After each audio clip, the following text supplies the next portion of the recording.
नमस्कार दोस्तों, मेरा नाम है अभय सिंह और आपका स्वागत है आपके अपने YouTube channel current affairs for exam में। दोस्तों, आज हम कुछ important competitive exam questions discuss करेंगे जो यूपीएससी और स्टेट पीसीएस और अदर एग्जाम्स के लिए काफ़ी रिलेवेंट हैं। चलिए क्वेश्चंस ट्राई करते हैं और अपनी प्रिपरेशन को थोड़ा और स्ट्रॉन्ग बनाते हैं।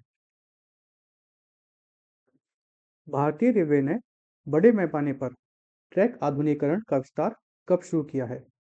आपके ऑप्शन है फ्रेंड्स, 2014, 2004, 2010 या 2020। तो इसका सही जवाब है फ्रेंड्स 2014। 2014 के बाद इंडियन रेलवेज ने अपनी ट्रैक अपग्रेडिंग प्रोसेस को फास्टैग मोड पर ला दिया है। हाई स्पीड रेलवे ट्रैक्स की लेंथ 2014 के मुकाबले लगभग 3 गुना बढ़ चुकी है।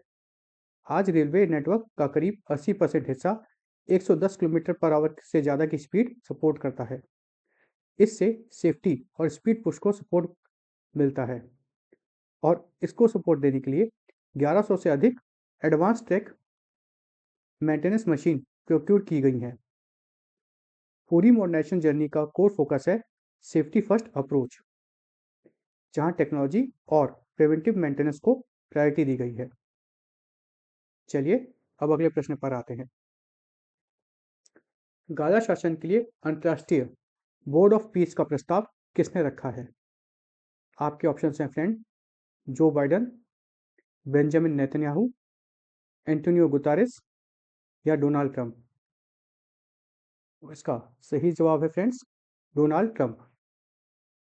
यूएस के प्रेसिडेंट डोनाल्ड ट्रंप ने एक बोर्ड ऑफ पीस का प्रपोजल रखा है जो गाजा के पोस्ट वॉर गवर्नेंस और रिकंस्ट्रक्शन पर फोकस करता है।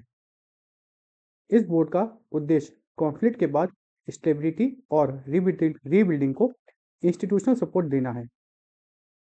इंडिया को इस बोर्ड में इसलिए इन्वाइट किया गया है क्योंकि इंडिया के इजराइल और पैलेस्टीन दोनों के साथ अच्छे डिप्लोमेटिक रिलेशन हैं और दोनों बैलेंस रिलेशन बना के चलते हैं दोनों देशों के साथ। यह बोर्ड ट्रंप के proposed 20 point Gaza peace plan से लिंक बताया जा रहा है। अब तक पब्लिकली सिर्फ हंगरी ने इस इनविटेशन को एक्सेप्ट किया है और भी लोग इसको एक्सेप्ट कर रहे हैं। चलिए अगले प्रश्न पर आते हैं। भारत को किस वर्ष तक अपर मध्य आय वाला देश बनने का अनुमान है? आपके ऑप्शन है फ्रेंड्स, 2026, 2028, 2030 या 2035। तो इसका सही जवाब है फ्रेंड्स 2030। भारत 2030 तक अपर मध्य आय वाला देश बनने का अनुमान है। यह जो प्रोजेक्शन है फ्रेंड्स, यह स्टेट बैंक ऑफ इंडिया की इकोनॉमिक एनालिसिस पर बेस्ड है। किसकी? स्टेट बैंक ऑफ इंडिया की। वर्ल्ड बैंक के कंट्रीज को पर कैपिटा जीएनआई अर्थात ग्रॉस नेशनल इनकम के बेसिस पर क्लासिफाई करता है। अपर मिडिल इनकम कंट्री का जो थ्रेशोल्ड होता है वह लगभग 4000 से 4500 यूएस डॉलर माना जाता है।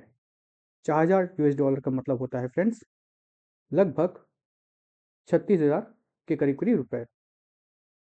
इंडिया 2007 में officially lower middle income country बना था। 2025 तक भारत की total economic size 4 trillion US dollar के पार पहुंच चुकी है, जो इनकम ट्रांजिशन के बारे में बेस तैयार कर रहा है। चलिए अब अगले प्रश्न पर आते हैं। 19 जनवरी 2026 को भारत यूएई संबंधों को मजबूत करने हेतु भारत का दौरा किसने किया? मोहम्मद बिन जायद अल नहन, शेख खालिद अल नयन, शेख हमाद अल मखदूम या अनवर गरगराश। तो इसका सही जवाब है फ्रेंड्स मोहम्मद बिन जायद अल नयन। मोहम्मद बिन जायद अल नयन यूनाइटेड अरब एमिरेट यूएई के प्रेसिडेंट हैं। उनका इंडिया में विजिट 19 जनवरी 2026 को हुआ था। इंडिया यूएई रिलेशनशिप का road map CEPA compressive economic partnership agreement के फ्रेमवर्क के तहत चल रहा है। एनर्जी कॉर्पोरेशन इस पार्टनरशिप का एक मजबूत पिलर बना हुआ है। दोनों देश ब्रिक्स, I2U2 और G20 जैसे ग्लोबल प्लेटफॉर्म पर भी साथ काम करते हैं। चलिए फ्रेंड्स, अब अगले प्रश्न पर आते हैं। मुंबई क्लाइमेट वीक 2026 की मेजबानी कौन सा शहर करेगा? दिल्ली, मुंबई, बेंगलुरु अथवा चेन्नई? तो इसका सही जवाब है friends, Mumbai. Mumbai Delhi climate week 2026 की मेजबानी करेगा। कब से कब तक? मुंबई ने की है 17 से 19 फरवरी 2026 तक। यह इंडिया की पहली city led citizen driven climate initiative है। इसका कोर फोकस है क्लाइमेट एक्शन को एक चाइल्ड राइट इशू के रूप में देखना। यूनिसेफ इंडिया और युवा अर्थात जनरेशन अनलिमिटेड इंडिया इस इनिशिएटिव के यूथ पार्टनर्स हैं। इवेंट का emphasis youth driven urban climate solution पर रहेगा, जहां शहरी चैलेंजेस के लोकल सोल्यूशन उभर कर आएंगे। चलिए अगले प्रश्न पर आते हैं। समोजी इक्यालिया विरधु साहित्य पुरस्कार किस राज्य ने हाल ही में घोषित किया है? आपके ऑप्शन हैं फ्रेंड, तमिलनाडु, केरल, उड़ीसा, कर्नाटका? इसका सही जवाब है फ्रेंड्स, तमिलनाडु। हाल ही में तमिलनाडु के सीएम श्री M.K. स्टैलिन ने सेमोजी इक्कलिया विरधु अवार्ड घोषित किया है, अनाउंस किया है। इसका नाम सेमोजी इक्कलिया विरधु के पर रखा गया है, जो एक प्रेस्टिजियस लिटरेरी ऑनर है। हर लैंग्वेज के लिए इस अवार्ड में 5 लाख रुपए कैश प्राइज दिया जाएगा। फ्रेंड्स, ये याद रख लीजिएगा, इस अवार्ड में 5 लाख कैश प्राइज है। पहले फेज में यह अवार्ड भारत की 7 भाषाओं को कवर करेगा। इसका अनाउंसमेंट उनके द्वारा चेन्नई इंटरनेशनल बुक फेयर के दौरान किया गया था। Award selection independent expert committees द्वारा किया जाएगा। चलिए अगले प्रश्न पर आते हैं। 2026 में पहली बार विजय हजारे ट्रॉफी किसने जीती है? आपके ऑप्शन हैं फ्रेंड्स, सौराष्ट्र, विदर्भ, महाराष्ट्र या कर्नाटक? तो इसका सही जवाब है फ्रेंड्स, विदर्भ। 2026 में विदर्भ ने अपनी हिस्ट्री का पहला विजय हजारे ट्रॉफी टाइटल जीता है। Final research centre of excellence Bengaluru में खेला गया था। विदर्भ ने सौराष्ट्र की टीम को 38 रनों से हराया था। फाइनल में अथर तायडे ने शानदार 128 रन की इनिंग्स खेली थी। विजय हजारे ट्रॉफी भारत का premier list A domestic cricket tournament है। चलिए अगले प्रश्न पर आते हैं। लोकपाल भारत का स्थापना दिवस कब मनाया जाता है?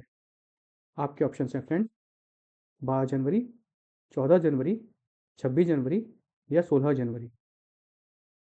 इसका सही जवाब है फ्रेंड्स, 16 जनवरी। लोकपाल स्थापना दिवस अर्थात लोकपाल फाउंडेशन डे हर साल 16 जनवरी को मनाया जाता है। यह दिन लोकपाल एक्ट के सेक्शन 3 के एनफोर्समेंट को मार्क करता है। लोकपाल को फॉर्मली 16 जनवरी 2014 को एस्टैब्लिश किया गया था। लोकपाल भारत का एपेक्स एंटी करप्शन इंस्टीट्यूशन है। इसका गठन लोकपाल और लोकायुक्त एक्ट 2013 के तहत हुआ है। इसका ऑब्जेक्टिव गवर्नेंस में ट्रांसपेरेंसी और अकाउंटेबिलिटी को मजबूत करना है। चलिए फ्रेंड्स अगले प्रश्न पर आते हैं। 2025 में किस देश की जनसंख्या में लगातार चौथी बार गिरावट दर्ज की गई है? आपके ऑप्शन हैं फ्रेंड, रूस, जापान, इटली या चीन? इसका सही जवाब है फ्रेंड्स, चीन। 2025 में पॉपुलेशन लगभग चीन की 3 मिलियन कम हुई है।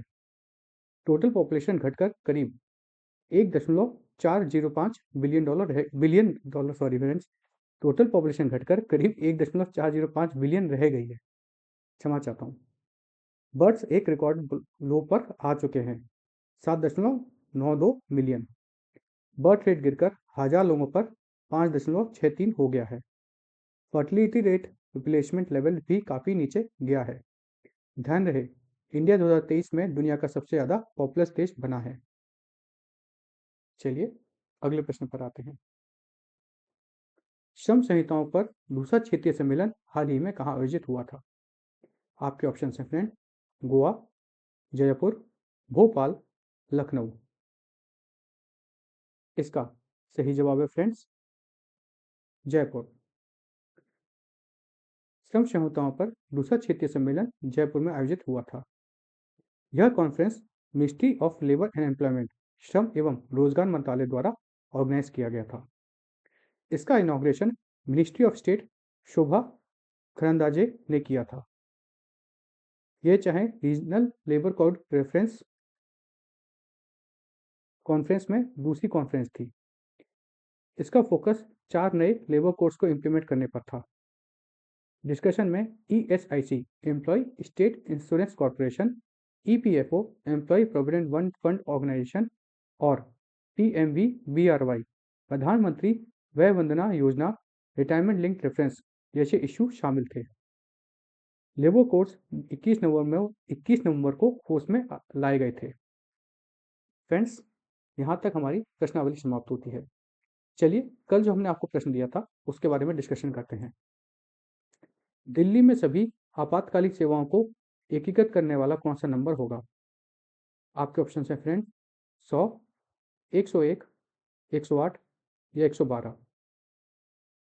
तो फ्रेंड्स, इसका सही जवाब है 112। दिल्ली गवर्नमेंट ने हाल ही में पुलिस, फायर, अग्नि और मेडिकल अर्थात पुलिस, अग्निशमन और चिकित्सालय को इंटीग्रेट कर रहा है। इस इनिशिएटिव का अनाउंसमेंट वहाँ की चीफ मिनिस्टर श्रीमती रेखा गुप्ता ने किया।